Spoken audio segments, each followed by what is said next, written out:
Okay, thank you. Hello. The first question for you is, I've watched you play before, and something I'm impressed with is how hard your team works when they don't have the ball. Is this something you work on? As my coach at Western says that it is as important as having the ball. First of all, great setup you got there. I love your lights above your head. Very good. And second of all, that is a really good question. So a lot of people, when they watch football, they don't necessarily see those little details, or a big detail, I should say, because as you rightly say, it's a massive point in the game, a massive thing we really do focus on, because there's a big known fact, whether you know it or not, but as an individual, you only touch the ball for 3 minutes or less than 3 minutes in the game. So for the other 87 minutes, or if you play for injury time, so it could go on to 100 minutes, you're only touching the ball for 3 minutes. So the 97 minutes, 95 minutes before that, you're just running around. So it is a massive thing. So it's more about not just running, it's about clever running, putting yourself in positions as an individual and as a team, to stop passing lines, to stop the opposition trying to hurt you with the ball. So yeah, it's a massive point, a really good question, and it is something we really focus on, because we try and recruit players to fit that bill. We recruit players that only want to play with the ball, that want to be the fancy players and the ones that look good, but we want players that want to work hard off the ball, that want to put a shift in for the team, not just themselves, but their other friends and colleagues that they're playing with. Because ultimately, if everybody's doing that, then we're going to succeed, because you touch the ball for a very little amount of time. Next is a question by Katie Loach saying, how do you adjust your communication as a manager opposed to being a player? I tell you what, these questions are brilliant. They're very detailed questions. I like that. One I haven't been asked before, and a very good question in regards to, you have to have a different vocabulary, probably. That's probably a word to use. That's something I've learned very quickly since coming out of the game, as in now I'm a player and a coach. Is something that I've had to learn very quickly, and it is something you need to, I think that's down to the individual. You need to find out as a coach, as a manager, even as a player, when you're playing, is what gets that player motivated. So for instance, myself, I need to almost be told, or people to almost ask questions of me or have a go at me to make me react in a way that will be positive. Some players need an arm around them. They need to be loved. They need to be told that they're doing really well, because they need that confidence that they're doing the right thing. Some players, again, like myself, just need to be shouted at to get them going. So I think the best coaches are the ones that figure out very quickly the individual needs, the individual, what that individual and the whole team. So you could have 20 players. We got 21 players. We need to find out individually, all 21 players, what they need to get them going. Some of them, 5 or 6 of them, might need the same thing. One may need something totally different to the other person. So yeah, I think the biggest thing is trying to figure out very quickly how you get a certain individual going, and using the right vocabulary, because sometimes being a bit more stern with one player won't work with another player. So vocabulary and being savvy and smart with what you say to different players is the key. Next is Olivia Montgomery. Passion is important with football. Was there anyone in the industry that you looked up to when growing up? Yeah, passion is massive, not just in any sport, any walk of life. Football, definitely, because it brings out the emotions. For 90 minutes, once that whistle goes, I would kick my granny if she was playing against me. So for me, you got to be a winner. And there was one, you might not know him. He played for Plymouth Argyle. He's a Plymouth Argyle captain, legend. He's now manager at Truro City. Is Paul Watton. I used to be his boot boy at Plymouth, so I used to clean his boots when I left school for 2 years. Anything he wanted doing, I was the one who had to do it. I'd do his shopping some weeks and everything like that. So he was brilliant to me, because he was the nicest guy off the pitch, and he would do anything for you, and he would still do stuff for me now. Obviously now he's Truro City manager, who in the same league as us, as Western. So I speak to him quite a lot, and he still gives me tips and hints, which is really good. But when he was on the pitch, he would have done anything to win a game of football, and I think that was a big thing within the laws. So I've got to say, not cheating, but he would do things that would give him an extra edge. So he was a massive influence for me growing up, and someone I really watched closely, and still to this day keep in touch with. From Emma Latchford, she's a season ticket holder and she often hears chants from the crowd. Do you feel pressure from the chants, and how do you deal with them? They can be, if they're derogatory, as a good word, if they're not very nice. But most of the time, it kind of gets you going. The atmosphere really helps. It makes you feel. Most of the time, it puts hairs on the back of your neck. It really does make you feel. And driving on, especially when you're at home. If you're going for the win, you've got a big crowd, a big noise behind you. It really does help, and that's something we've tried to tell the Western fans and every club I've been at, is the fans can play a massive part, and they can be that 12th man, so to speak. They can really help push you over the line. I remember playing at Sheffield United, who are now in the Premier League. We played them in the League One playoffs. There was 32,000 people there, and behind the goal, it's called the Cop End, like Liverpool, and they had 8,000 people behind the goal. And the noise that they were creating when we were defending that half, when Sheffield United was shooting towards that end, they were literally like they were dragging you closer and closer to the goal. So they can really play a big part.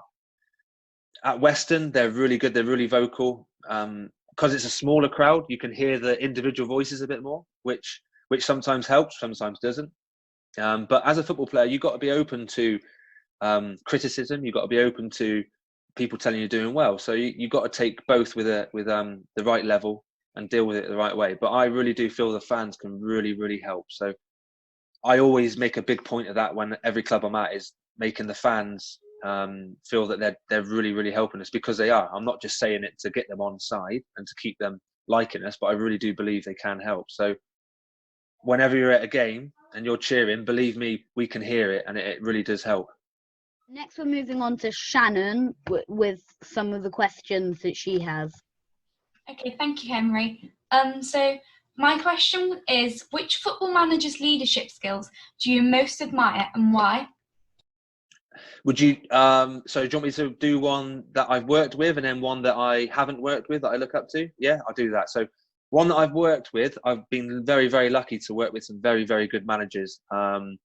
I know Henry's a Bristol City fan, so he might not like the name I'm going to mention now, but Ian Holloway, who's obviously a Bristol Rovers legend, I had him at Plymouth, and he was a great tactical manager, a good manager, but not the best tactical and best manager I've had. But in regards to man management, he was brilliant. And I'm a really firm believer in man management, being able to help every individual, be every individual's confidant, to help them and feel that they can come to me to improve. And he was excellent at that. He would do certain things. So one story I always go back to was we were in the championship, and we were just outside or in the playoffs actually, and we lost 3 games in a week. We lost Saturday, Tuesday, Saturday, and there was a bit of a down. Everyone was feeling down, bit low. We came in on the Monday, and on the whiteboard in the change room, it was nobody get dressed.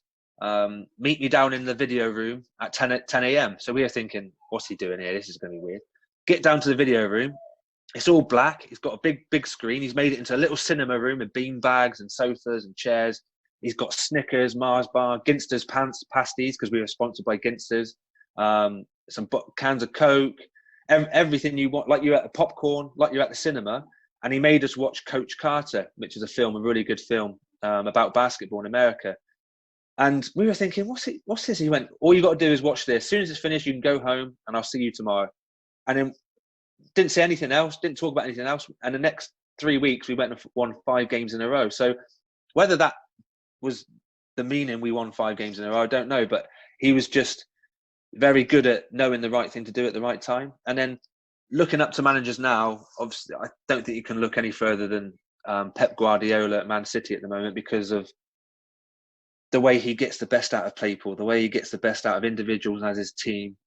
He poses questions to the opposition with his tactics, the way he plays football. So when you try and figure out the way his team plays, he then changes it, and then he'll change again. So you're always trying to play catch up with him. And I think the way you see him after games as well, or during games, how animated he is, I think that's really good. I think that helps players, especially the modern day player. I use that word, modern day player. They need that love, that attention, that always telling you you're doing well, giving you tips and helping you. So I think he's really, really, really good. And I think he's the reason why Man City obviously are doing so well the last 4 or 5 years. So yeah, he's really someone I look up to, and I do a lot of research on Pep Guardiola, articles, books, YouTube, any TV programs that are about Man City and Pep Guardiola. I download and watch. So yeah, he's really good. My next question is from Olivia Finch. What drives you or really helps kickstart your day? I think a good night's sleep always helps, but I think it's having a routine, having something to drive you. I like to write a list most nights, what I'm going to do the next day or what I need to be doing over the next couple of days, just to give you something to, especially in lockdown, as you probably all well know, it's trying to keep yourself motivated and encouraged to what to do next day. So I've actually been busier in lockdown than I was before lockdown. So with little jobs in and around the place. So and just learning, really trying to broaden your horizons, whatever you can do. As I say, previous question, I do a lot of research on managers because that's my next passion is to become a coach manager. So I'm doing a lot of research on reading up on managers, lots of videos and things like that. So to your question about what drives me, I think it's wanting to be better than I was the day before. I think that's the biggest thing you can do. And if you can do one thing tomorrow and then do another thing the next day, you're gradually always doing something and adding to your portfolio, so to speak. I was just wondering, where did you start your career? What clubs did you play for or something? And did it helpful for your schools and stuff? Yeah, of course it did. I played from a very early age. I'm a West Country boy, so I live in. I grew up in Bridgewater. I don't know if you probably know where that is because you're not far from there, are you guys? So, I went to a school called Blake School in Bridgewater. I played for the local teams, did all of that, and then I went to Plymouth Argyle when I was 14, 15. Went to the Centre of Excellence and just progressed from there really, and went into the academy after I left year 11.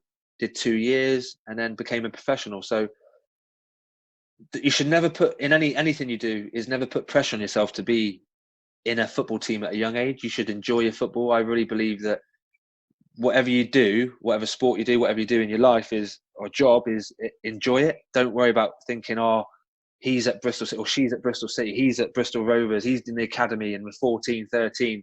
That you'll get there. You'll get noticed. If you're good enough, you'll get picked up. So I'm not the biggest fan of academies training 4 times a week, 4 nights a week, because when can you be a child? When can you be a kid again, and enjoy your time with your mates and go and have a play in the park, kick the ball around in the park? Because that's the best thing about being a young adult or a young person like yourselves is enjoyment.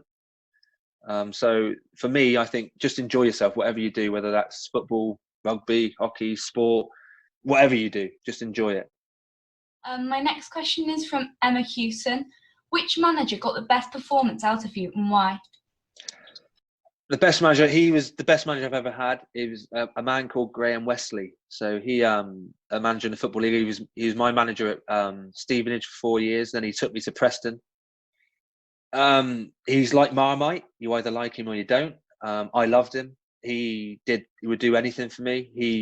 He knew exactly how to talk to me, exactly how to get the best out of me. And the best time in my football career was under his management. So if you ask me what it was, I really couldn't tell you, because he was just very, very clever at understanding when to give you a rollicking, tell you off, understand when to put an arm around you, when to just do everything really. So for instance, a quick story again, he was amazing. I broke a pair of football boots in a game, and I loved these pair of football boots. They were white Nikes. I loved them. They had a red tick on them. And we won the game, but you come in the change room and you would look at me and you think we lost 8-0 or something, because I was devastated. And he went, Lairdy, what's wrong? I said, oh, Gaffer, look, my boots are broke. He went, oh. Didn't think anything of it. Next day in training, walk into the dressing room and there's 3 boxes of football boots in my place. And he had gone out straight after the game and bought me 3 pairs of football boots, exactly the same. So little touches like that, he was incredible. And he made you feel invincible. So we were very lucky to play. We played against Tottenham Hotspur in the FA Cup, played against Newcastle in the FA Cup, played against Man United in the FA Cup, and he made you believe you were better than them. We weren't better than them. Of course we weren't. They're Premier League football players on £200,000 a week who played numerous international games. You know, they're the best of the best. And we were good, but we weren't their level. But he made you believe for that day you were better than them. And we beat Newcastle. We nearly beat Tottenham. We took them to a replay. And we were winning against Man United. So he was very good at psychologically making you believe you were the bee's knees for a day and you could compete with the best. My next question is from Freddie. Thinking about leadership and inspiration, if you could play for any other team, who would you play for and why? Cool. Good question. One I've never really thought about, really. I've been lucky to play for some really, really good football sides. I would have loved to have played probably for my boyhood side, Glasgow Rangers, just because that's who I've supported all my life. Obviously, I am Scottish, but I haven't got the accent. I am a West Country boy. I was born in the West Country, but my family, my dad's side are all Scottish. So probably would have loved to play for them just because it's a team I've always supported, really. They're a big side in Scotland. Always at the top of the table, playing in Europe. So I think that was a really big thing. I would love to have played for Bristol City because that's the biggest club in the area growing up. All my friends from school supported Bristol City. So I think that would have been a good club to play for as well. So obviously you all want to play for the big sides, Manchester United, Chelsea, Tottenham, Liverpool. That would have been amazing. But for me, I knew in the end I wasn't going to be that good. I wasn't that going to be a Premier League football player. I probably could have got there if I didn't break my leg. But if I'm answering your question for the ability that I could have, or the level I could have got to, yeah, Bristol City would have definitely could have played for them, and Glasgow Rangers. Is it like, did Glasgow Rangers inspire you to become a footballer then? Yeah, very much so. So growing up, supporting them and watching them on the TV, and with the players they had back in those days, and Paul Gascoigne, I don't know if you guys remember him. Him playing for Rangers, and Ali McCoist, Brian Laudrup, 3 names that you might not know, but they were incredible people to look up to when I was growing up. And I was 15 years old, and they put a £1.2 million bid in for me. So when you're 15 years old and someone's willing to pay 1.2 million for you at 15, it makes you feel pretty good, if you're being honest. So, and your boyhood side as well wanting to do that. So it was a real honour for them to think that highly of me. The move didn't transform in the end. Plymouth didn't want me to leave, so I ended up staying at Plymouth. But yeah, that they do inspire you, of course they do. But not just Rangers. You know, growing up watching Man United, watching Beckham and Scholes and Giggs, and watching Liverpool with Owen and all of them lot. You know, so just watching football in general, I love football. If it's football's on the TV, my wife doesn't like it, but I watch it. So I watch any game of football. If it's in the Hungarian league or if it's in the Polish second division, you know, if it's on TV, I'll watch it. So, and I think you can pick things up. So I think any football inspires myself. My final question is from Miss O'Gorman. Do you think clubs currently do enough to promote female players and leaders within the sport? Do you want me to give you the honest answer? Miss Gorman, do you want me to give you an honest answer? Yes, they don't. They don't do enough. And I think that it will change. It is changing. I think the things you see now happening over the last year, you look at the women's sport, not just football, but everything, how much it is, the profile is rising, cricket, netball. It's all on Sky now, and I think that's great. I think it should have been done a long, long time ago. I'm not just saying that to make you guys feel better and Miss Gorman feel better, but I truly believe it should have been. I think it will change. I think the biggest thing is sponsorship. That's the reason why men's football is probably with the more lucrative at the moment. But the way it is going now with Sky, they are putting more women's sport on TV, and that's only going to raise the profile and raise the money involved, which will ultimately bring women's sport up to a level par with the men. And I watched the Women's World Cup last year, or the Euros last year, and it was brilliant. It was absolutely brilliant. The games and the the excitement was more exciting than the men's game. So I think it's great to see. I really do believe it will come. Your other part of the question, do people do enough to promote it? I think they are starting to. They really are starting to. I can only speak for ourselves at Western this year. Our women's team, we've really tried to push it, get them involved with the men's training before us so they can then stay behind, or they train after us so they can watch a bit of ours and we can watch a bit of their training. So they're feeling like they're a part of the squad, a part of the club. I think it's a massive thing. Getting them to games when they're not playing is a massive thing as well. If they're playing on the pitch, we go and watch as well. So we try and get them their bigger games as well, playing on our night where we're at training, so we can then go and watch them. So I think it's great for them to see the first team there as well. So other clubs I've been at, I think they all really are trying to promote the women's side of it. I really do believe they should be a part, just like the youth team. It should be all together. And once you have a club that's all together, youth team, first team, reserves, women's, you're onto a winning formula. Thank you, Shannon, for asking these questions. My cousin plays for Bristol City Women, and you can normally see her like at the males game. Not like she's there, but you can normally see her face in like posters or like in the magazine. I think, like I've just previously said that, I think if everyone can be together, especially lower down you are, non-league Westerns level, I think you need the whole community. So that covers everything. So that covers schools like yourselves, you guys, the whole community, and further out, Burnham, Highbridge, Whirl, all of them guys, even further down to myself in Bridgewater.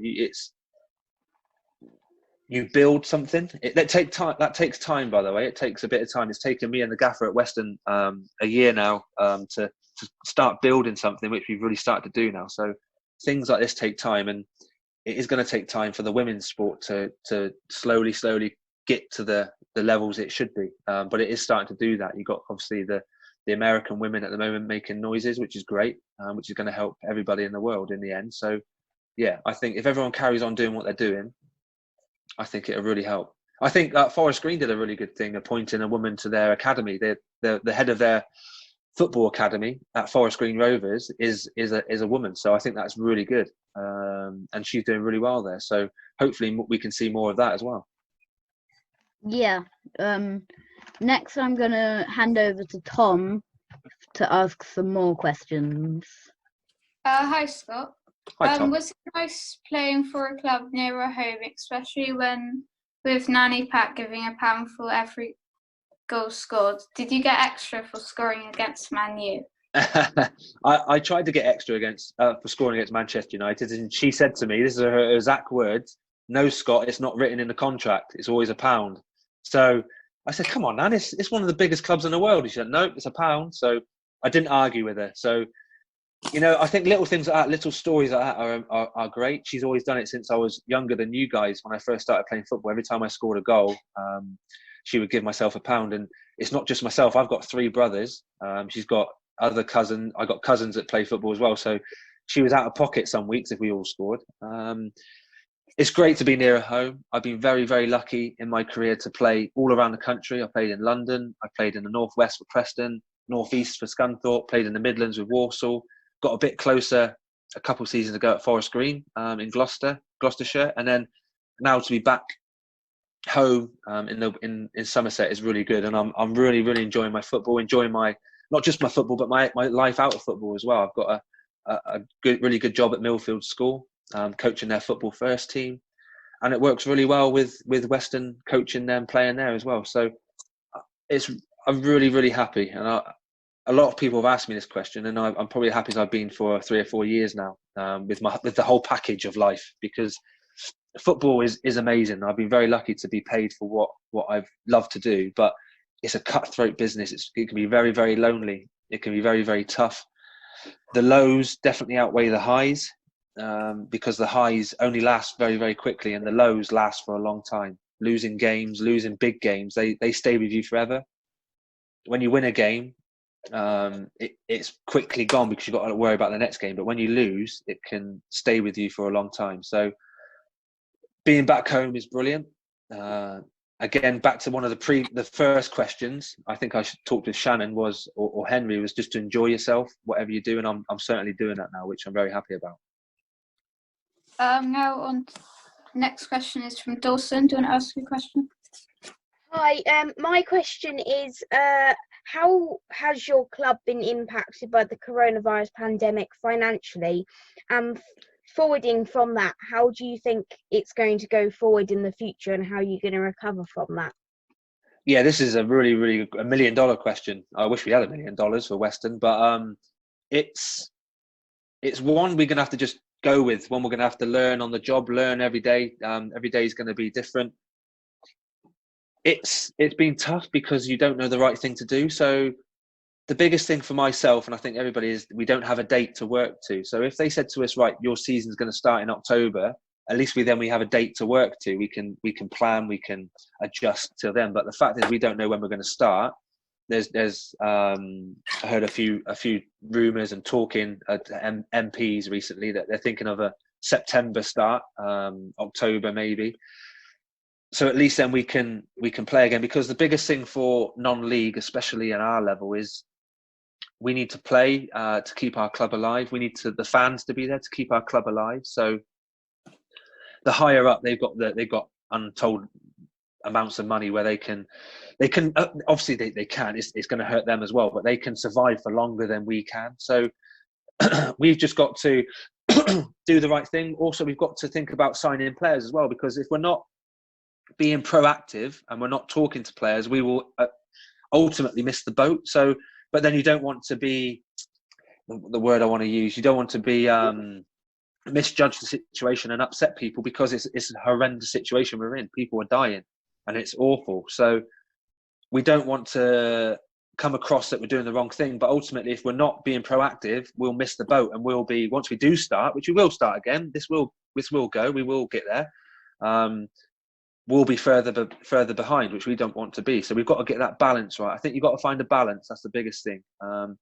So we're trying to do everything we can. We're trying to look after our players mentally as well, but not just our players, our fans, the community, making sure they're okay. Again, I use that word, the mental side as well, making sure everybody's okay, and just talking to people and asking the question and seeing if everyone's okay. So that's a big thing. Financially, football's going to change. I think actually for the good, because it's going to bring down the money, which is getting out of hand. You're talking about paying £200 million for a football player, which is ridiculous. And wages, how can you be paid £500,000 a week for playing football? It's just bonkers. And you look at some of the NHS staff and frontline people, what they're doing, it's incredible. So I hope that brings it back into line. That brings wages and money down. It brings transfers down. At our level, I think there's certain clubs in non-league that are paying way beyond their means, paying ridiculous money. They could pay half of the money they're paying and still get the same players. So I think that will really help bringing the money down. But for players as well, there's going to be a lot of really good players not having a football club. So it's a really uncertain time. So it's just everybody staying safe, everybody staying well, physically and mentally, talking, and we will beat this. We will get back to the way we were, but it's going to take a bit of time. We just got to stick together and help each other out.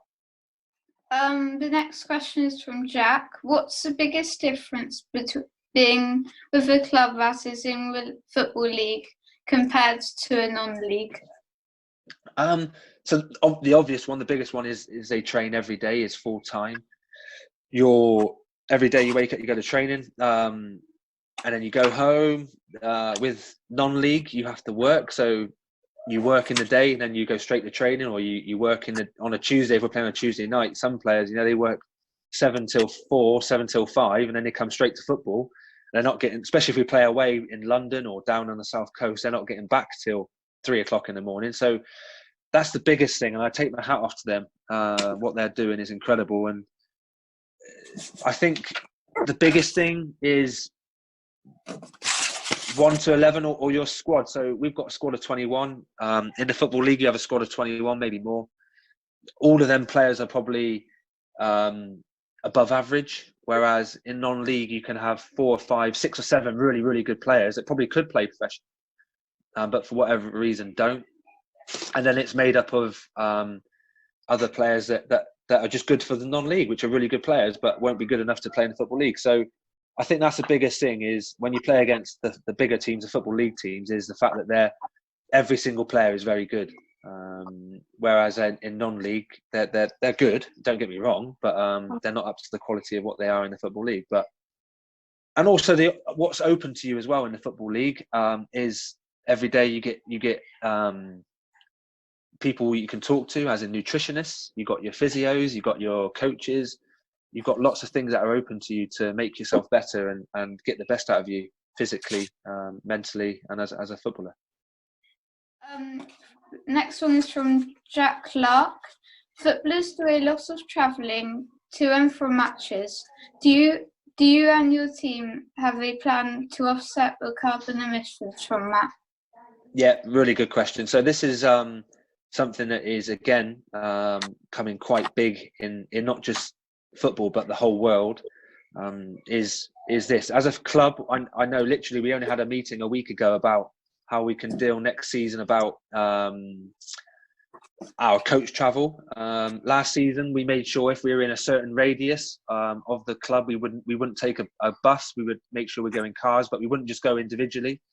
We'd make sure we had a group of 4 cars for the whole squad, or 5 cars. So we weren't taking 18 cars for every individual. Sorry, we were taking 4 cars. We were having 4 or 5 to a car. So I think that's a really, really big thing, a really good question, and it's something we're really looking into. And also money-wise as well, it goes to money. You've got to hire a bus. It's about 600 quid for a bus for the day. So that's a lot of money, you know, that the club could really need. So if people could travel in their cars, I know you've got petrol money, but it's just finding the balance again, finding the right way, the right mode of transport, the right thing to do to offset our carbon emissions, which is a big thing. So it's a really good question, that is. And as a club, I can assure you we're doing things and talking to each other about how we can do that. The last question is from Joel. If you were Weston's manager and you could sign any current player, who would you sign and why? Dale Grubb. We're bringing Dale Grubb back to the club. I think that's what the fans would like to see. He'd be a really good signing. Someone that we would. Who would you like to sign? Who would you like? You're a Weston fan. Who would you like us to sign? Come on, you tell me. Anyone you really like? It doesn't have to be even we can get like a Premier League player. You think it'd be good for us? Yeah, he's not bad, is he? To be fair, he's not bad, is he? Yeah, he'd be quite good. Hopefully, one day we could sign him. But I think if I'm going to answer your question from a manager's point of view, and just from an honest point of view, is we are very, very meticulous. Good word, meticulous means we do a lot of research. We do a lot of thinking. We talk to a lot of people about a certain individual. If we're wanting to sign a certain individual, we do a lot of homework. We don't just go out and sign him and just throw money at him. We do a lot of homework into, is he a good character? Is he a good person? Good human, first and foremost. Will he fit into our group ethos? Will he fit into our group, the way the group is? We've got a really good group, a really honest group. We don't want anybody that's going to affect that or upset the apple cart, so to speak. We want people that want to play for Weston, want to be a part of what we want to do. So I think that's a really, really big thing, is signing the right player. And we could have signed some very, very good football players, to be honest with you, but they wouldn't have fitted into what we are trying to do and the way we want to play and our squad makeup. So the personality of our squad and what we have. So we do a lot of that. So every time we make a signing, there's a lot of work goes into signing that player, as in research and finding out what kind of character they are and a person they are, first and foremost, before how good they are at football. Thank you. It's good to hear you have signed Sarah Williams from Bristol City as the women's manager. That's really good. I think that's a great move for the club. I think it's great for the... Sorry, Tom? Sarah Adams, sorry. Yeah, Sarah, that's all right. Yeah, I think it's great because she's coming from Bristol City, and that's the biggest, if I'm being honest, it's the biggest club in the Southwest. It's great for the ladies to have somebody from a club like that come in and help them improve. I know they've had a bit of up and down the last year or two with managers coming in and out. So I think hopefully this can be one that can be long term and it can really help the club. And she's young, which is great. And I think young coaches are brilliant and they're going to be the way forward. And I think the next 5 to 10 years, you're going to see a lot more young English coaches, women and men's. I think they're going to take over the foreign managers. I really hope they are. But I talking to people in the game, they believe that the English coaches, young coaches, are going to be the way forward. So fingers crossed that comes to fruition, and they're right. And I think it's a great start. Western have made appointing Sarah as their coach, head coach. Thank you very much for your time today, Scott. I'm going to pass it back to Henry. I think my last question, you were definitely right about how even if they're a great player, if they don't really fit into the team, they might not perform as well or not do as well. Definitely. So me and Scott, the manager, really believe in that. And I learned that from early age at Stevenage. We were a team of misfits. We were a team of, we weren't the best football players in the league, but we were a team that we were individuals which became a team that fought for each other, that wanted to push in the right direction. Everybody pushed each other every day to be the best they could be. Nobody ridiculed each other for wanting to be the best. Nobody made anybody feel silly by saying, "Oh, why are you being teacher's pet?" or "Why are you being busy? Why are you trying to ask these questions?" You know, everybody pushed everybody every single day to be the best they could be. And when you've got that environment, you're going to be successful as an individual, firstly, but as a team. So when you've got everybody pushing you and asking questions, and as you as an individual are asking questions and pushing yourself, you're going to be good as an individual, as a team. So we want players that want to push on again, want to succeed, ultimately want to become a professional football player.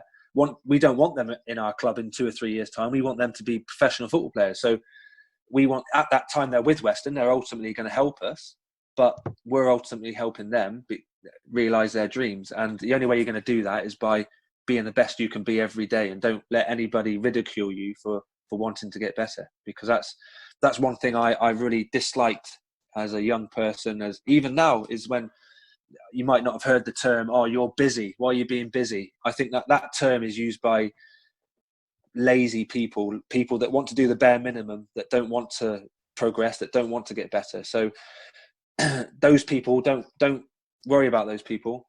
Let them say what they got to say. You carry on doing what you're doing and progressing and being the best you can be every day, and you're going to be good. So so ultimately we want to sign players that want to be like that and have that makeup, have that personality. So I think it's a really, really big thing.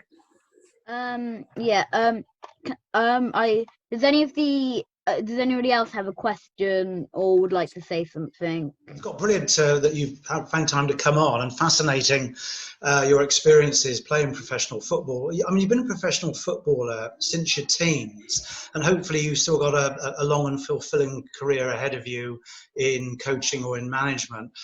I just wondered if, for whatever reason, football was removed from your life, have you picked up other skills and qualifications along the way that you could fall back on? Yes, that's a really good question. So I wouldn't have had the opportunity. So I'll firstly answer, you haven't asked this question, but you have answered the question, so to speak. If I didn't do my football qualifications, as in my coaching, I wouldn't have had the opportunity with Western or with Millfield. So the fact that I did that at a young age has really helped me in my latter stage of my football career. So having a qualification has really helped me, because I came out of the football game and I would have been struggling. But I also, in the last couple of years, been doing a business, how to manage business, a course, things like that. So I probably should have done a few more, if I'm being totally honest with you. I should have done a few more to broaden my horizons. I probably concentrated on the football aspect, the sport aspect, but I should have probably done a few more courses, as I say, to broaden my horizons, to cover a few more areas. But I think to have any qualification as a young footballer, because your football career can be over very, very quickly. I broke my leg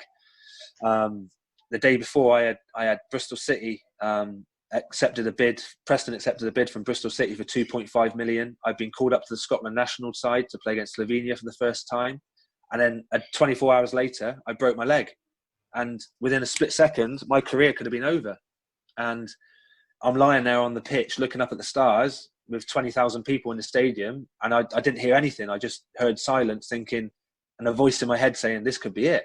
So but I realised to myself I was lucky enough, or not lucky enough, I was quite switched on enough. I did my qualifications in coaching, that I knew that I could have some sort of fallback, but I did come back from that, luckily. But it can be over very quickly. And also, a football career only lasts very, very short. You're done by the time you're early 30s on average now. So I think you have to, not just in any sport though, in any walk of life, if you can have a couple tricks down your sleeve, so to speak, or in your pocket, you can, you'll be okay, because you can transfer those skills all over. So that's a really good question. And one, when I do my talks to schools that I've been going into, I really focus on that, is having that fallback, because people, I remember being a kid, you guys remember being kids, the teachers, is when you leave school, you know, they're all saying in school, make sure you enjoy school and you study and have qualifications, because you never know when you're going to need them. But they're totally true, and you need to. So this is great. I know you guys do your school, and if you're budding journalists, and this is great to have as well, because they're really prominent in the world right now, aren't they, journalists? So if you want to be a sports player in the future, do you have to settle on one particular sport at an early age, or can you have 2 or 3 that you might want to pursue for the future? So you must have been eavesdropping on my conversation this morning. We were talking about this. We had a meeting with the sports department at Millfield this morning, and we were talking about this actual subject, as in what age do you have to then really focus on a certain sport. I believe personally, and it was kind of the general feeling of the group this morning at Millfield, was I think up to 14, 15, you should be able to play and enjoy all sports, because up until 15, 16, that is when the professional side starts to really kick in, where clubs are really looking at individuals. And also, as a development side, I think you almost see the best of you at a certain sport at that age. So up until then, I think you should try every sport. You should do something that you enjoy. And I think you become a bit more upstairs as a 15-year-old, 16-year-old. You know what you like to do. You know what you enjoy, and you know what's going to give you the best chance to succeed in a certain sport. So up until then, we encourage everybody to play as many sports as they can, because you might not know you're going to be an unbelievable tennis player until you try it. So you don't know until you try tennis. So we try and encourage everybody to play every sport they can. And then once they get to 14, 15, probably later 14s, early 15s, that's when we ask them to really concentrate on a certain sport. I think year 10 is the year to really start honing in on that certain sport you want to do. Yeah. My question is, if you could play any other sport, what would it be? Great question. Good question. Again, I was thinking about this. I was talking about this the other day. I would love to be a cricketer or a golfer. I love golf. So every time I have a day off, or when I was playing, I would go and play golf. So I loved golf. Got down really low on my handicap. But another sport professionally I like to play would have been cricket. I love cricket, especially on a lovely hot day. Just standing in the field, getting a suntan, throwing some balls around, hitting a ball, bowling a ball. It'd been great. So I think that would have been a really good environment to be in. I know a few of the Somerset players, talking to them and seeing their Instagrams and Twitters and all that, and the amount of fun they have and the exciting things they do. I think, yeah, I would love to have been a cricketer as well as another sport. Hi there, Scott. We always like to end on a bit of hope, Scott. I was just wondering, obviously, Bournemouth have done a miracle to get to the Premier League, and Burnley, of course, a smaller town than Weston-super-Mare, has ended up also in the Premier League. Can you look beyond COVID and all of this and getting back to normal, that perhaps in 10 years' time, that Weston-super-Mare could be on the world map with a team that is known across the world, perhaps in the Championship or even the Premiership? Could those days happen in these new strange days? Why not? I think there's going to be a couple teams that are going to surprise everybody over the next 5 years with everything going on, because like ourselves at Weston, we're doing everything right financially. We're doing everything right to keep the club afloat, the community afloat. So I think that why can't we be that next team? You make a really, really good point about Burnley being smaller than Weston. You look at Forest Green Rovers, they're a village. they're smaller than North Petherton where I live. I think it's about they're 2,000 people, not even 2,000 people that live in where Forest Green play. So, and they got a football league side. So why can't we be that? We've got a plan. We've got a 5-year plan, so to speak, at the moment to get to where we want to be, and then we'll review that and try and go again. But that plan is to be as high as we can. And why doesn't that mean we can be in the football league? It can happen very, very quickly. You look at teams. I know they've got a big backing, but Salford, with obviously the class of '92, they got a big backing, but they were low down. Forest Green were low down. Stevenage were really low down. There's so many teams that have gone on and kicked on again. And the biggest thing is momentum. If you can gain momentum at any level, it really kicks you on. So if you can win a league, the next season you gain momentum. We were at Stevenage. We won the conference. The next year we won the League 2 playoffs, and the next year we got into the League 1 playoffs. We'd been the first ever team to go Conference, League 2, League 1 to the Championship. We lost in the League 1 playoffs, but momentum took us all that way, and we had the same squad for 3 years. And we, as I said previously, we weren't the best, but we believed in ourselves, and we stuck together, and we had momentum, and that's a big, big thing. So if we can gain momentum again, I've said it previously, and I keep saying in all my interviews that I've done previously, and I will say in the future, is momentum will come not just from us as a team or the 11 on the pitch. It will come from the fans, the people that work at the club, the community. And the more people we can get together with us, we can become a really big force. So I truly believe that Western could be that next team. And you're right.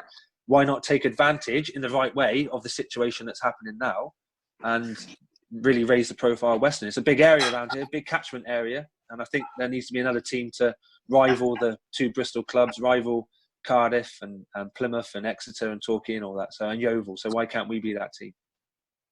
What a really great answer. We love that, Scott. I mean, Somerset has a population of 1 million people, for example. One of my favourite films is I Believe in Miracles, about Brian Clough and Nottingham Forest. As a Forest fan, they did the impossible. They're inspiring stories. Our journalists on here today are all about writing stories. Perhaps this one is an unfolding one. Perhaps 1 or 2 of our sports correspondents in our team might want to start chronicling the story now. Definitely, and hopefully they can cover it when we reach the Football League as well in a few years. Absolutely brilliant way to end. Again, thank you so much, Scott, and thanks for everyone on here today. This is Jill Dando Television. What it's done, Scott, has launched a real new avenue of sports reporting as well. And so thank you for all your answers. We're going to be writing stories now, but would everyone just like to wave at Scott and say thank you for coming on today? Virtual wave. Thank you for having me, guys. I really appreciate it. And then anything in the future, you've got all my details with Liam and all that and the club. So give me a shout if you need any interviews or anything in the future. I really enjoyed it.